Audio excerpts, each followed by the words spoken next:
兄弟姊妹，大家平安。今仔日是2021年2月22号。今仔日的经文是诗篇77篇，约伯记第4章第1节到21节，以弗所书第2章第1节到第10节。今日要甲大家三角分享的主题是丰盛怜悯。咱无法度否认基督教的信仰内底，审判这项代志是非常重要的终末论啦吼。但是审判并毋是上帝的心意啦。上帝的心意其实是拯救。审判或者是讲咱讲苦难是上帝所赏赐互咱的拯救的方式之一。也是讲咱讲管教吼。咱亲像咱有几若摆有读着约伯记的经文啦吼。即个圣经中间会通讲是上悲惨、上典型的苦难的人物的记载。当伊拄着遐个代志了后，伊反复咧思想，伊甲伊的朋友的辩论的中间，也一直陷落伫一个受害者的角色咧看伊的人生。伫今仔日的经文咱看见伊的朋友之一提曼人以利法安尼讲，伊讲约伯啊，我若发言你会亚善吗？我忍受无法度去忍受久长的验证啦吼。你捌教导真济人，互软弱的人手骨来勇壮。你的话，互伫要绊倒的人得到鼓励，互无力的家头夫来坚强。如今灾会临到你的身上，你反倒当无勇气担当。你的敬虔无有互你信心吗？你迄无通指责的生活无互你茫吗？想看卖仔有倒一个无辜的人会失去性命，有倒一个正直的人受到伤害。我看见正直、邪恶、传播恶毒的人，因拢是受过恶毒的后果。其实伊个朋友所讲的话本身的问题本身就有问题啦吼。伊咧问的就是约伯家己所拄着的问题。所以咱知影，咱真侪时阵亲像约伯共款，亲像伊的朋友共款，咱对负面的角度来看家己的苦难，所以逃袂出来。对约伯来讲，伫个境况的中间，伊嘛是失去望，伊的心会通讲是死的吼。咱另外对旧约先知约拿的代志来看啦吼，伊因为上帝来赦免尼尼微城的人，他却颠倒受气、失望，甚至伊对上帝讲上帝啊，伫我离开故乡进前，我毋是讲你一定会安尼做吗？就是因为即个缘故，我尽所有的力来逃走，要去他施。因为我知影你是慈悲怜悯的上帝，你无快受气，你满有仁慈，常常改变心意，无即个处罚人。所以上帝啊，你互我死吧，我死比活搁较好。即种死心求死的人，其实伫圣经内底，毋单单是约拿先知那尔。另外，先知以利亚伊咧逃走，逃闪即个亚哈王的太太王后亚西伯的时阵，因为亚西伯要甲对杀，伊就失望来祈祷上帝讲：上帝啊，我挡袂牢啦！你将我的性命取去啊，我还是死较好啊！吼，即句话甲约拿咧讲的话足类似吼。当然，一个是受气，一个是失望吼，惊吓。我想咱无论是拄着苦难，亲像约伯还是失望，亲像即个以利亚还是亲像即个约拿或者是亲像以弗所教会的人，因离开上帝的正道，因得罪上帝。咱千万毋通袂记住先知约拿伊所讲的话内底有一段，伊讲：我知你是慈悲怜悯的上帝，你无快受气，满有仁慈，却常常改变心意，无要处罚人上帝有丰盛的怜悯。这个是真明确的代志，真清楚的代志，但是呢，咱看约拿煞因为上帝有丰盛的怜悯来受气。以弗所书第2章第1节到第10节，保罗互这个以弗所教会信徒的批信中间也安尼讲着，伊讲。但是上帝有丰盛的怜悯，伊对咱的疼是遮尔大，无穷尽。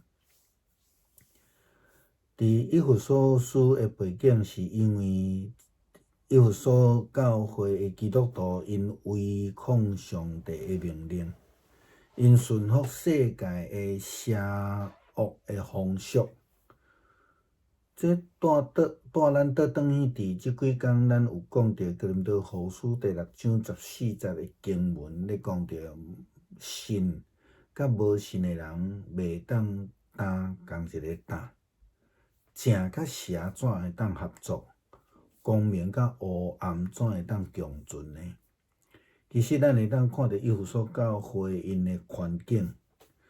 当时时保罗去互赶走，是因为迄个邪教的关系，因为迄个所在风俗真重五圣的敬拜对人民的影响真深，甚至是教会的基督徒。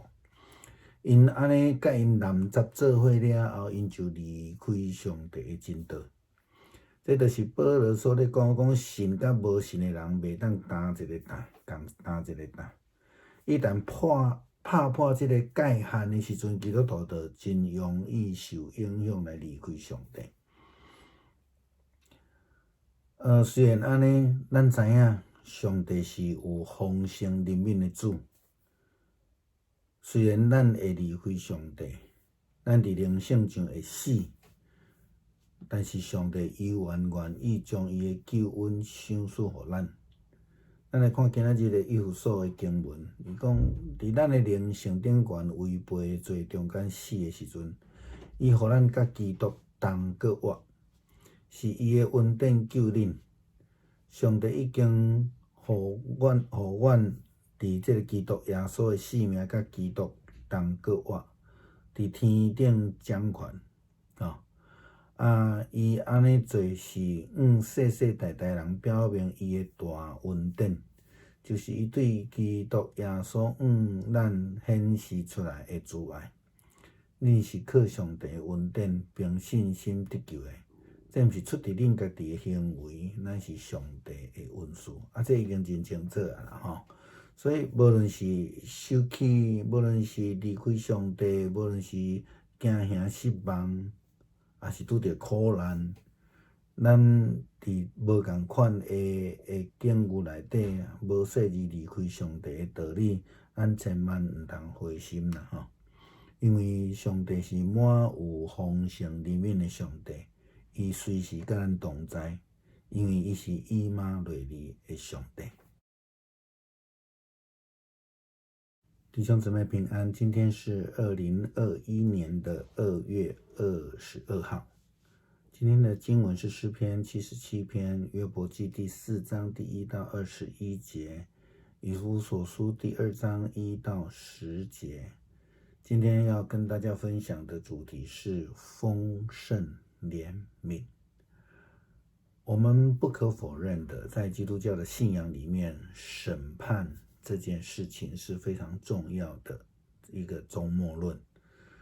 但是审判并不是上帝的心意，上帝的心意是拯救，而审判或是说我们说的苦难，是上帝赐下救恩的方式之一。我们有好几次读到约伯记，这一位圣经当中最悲惨、最典型的苦难的人物这样的记载在约伯记里面。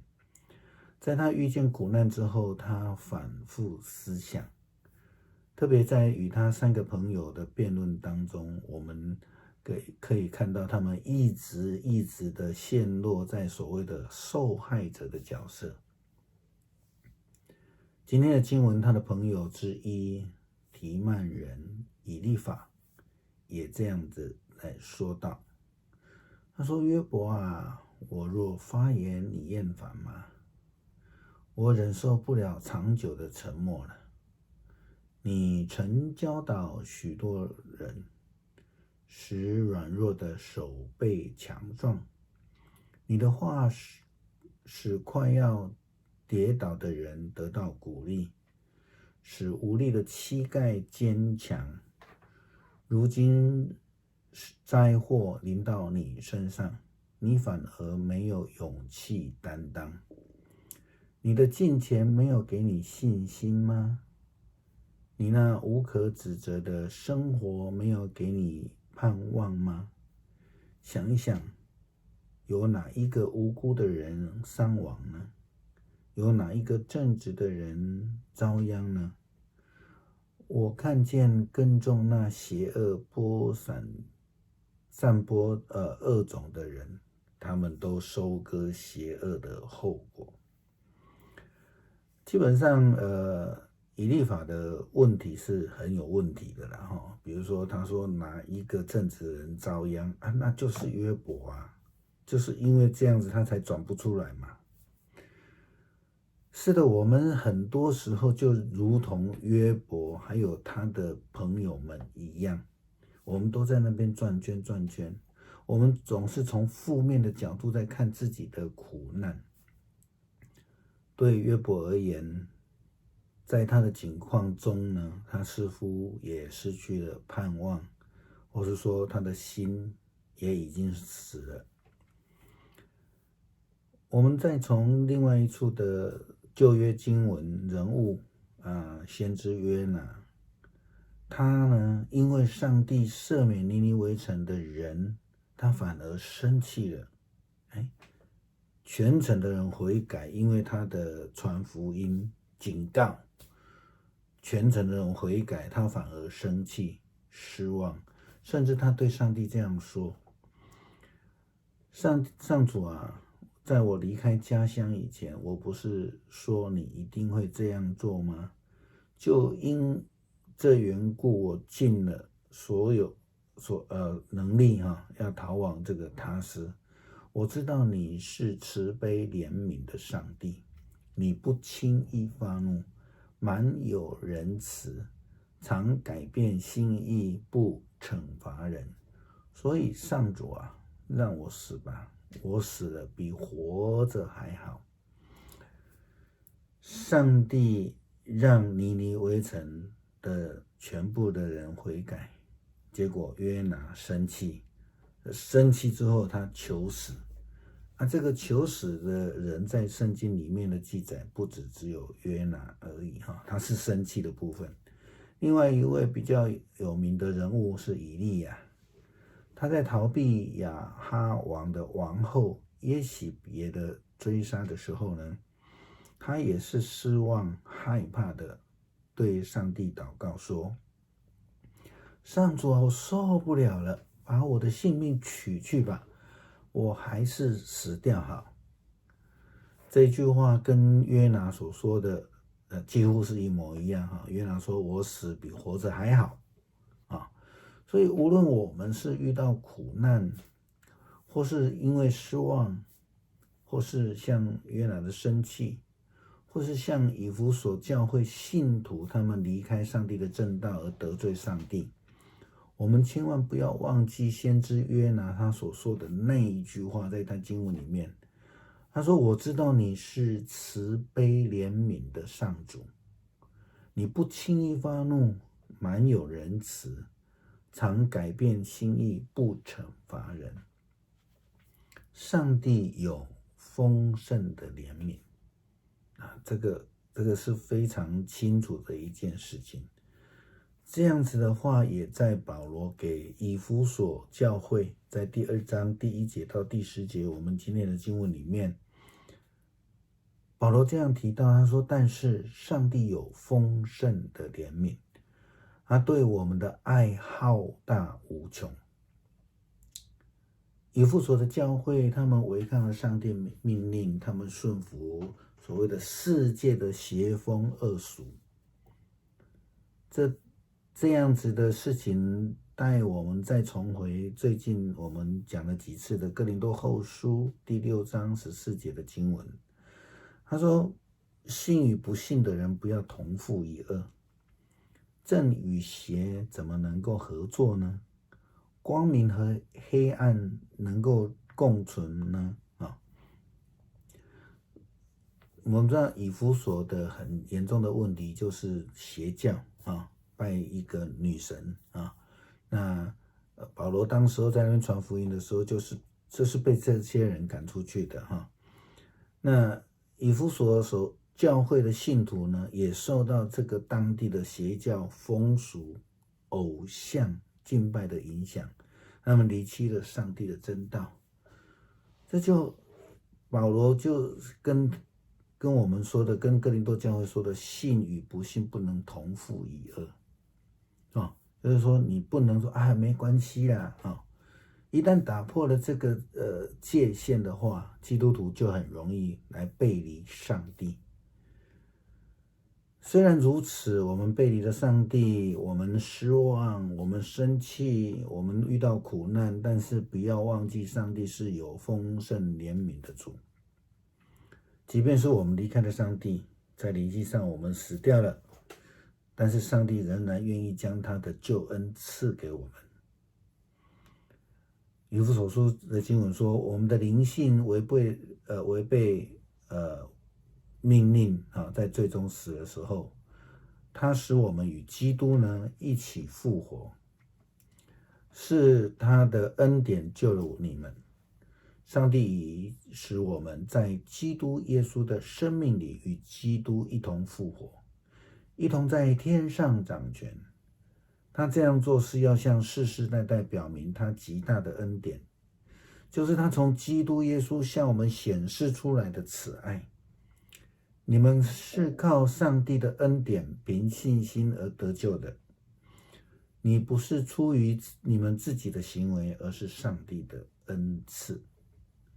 因此无论我们是遇见困境、伤心、失望，或是曾经不小心离开上帝，我们都千万不要灰心因为上帝是满有丰盛怜悯的，他会随时与我们同在，因为呢，他是以马内利的上帝。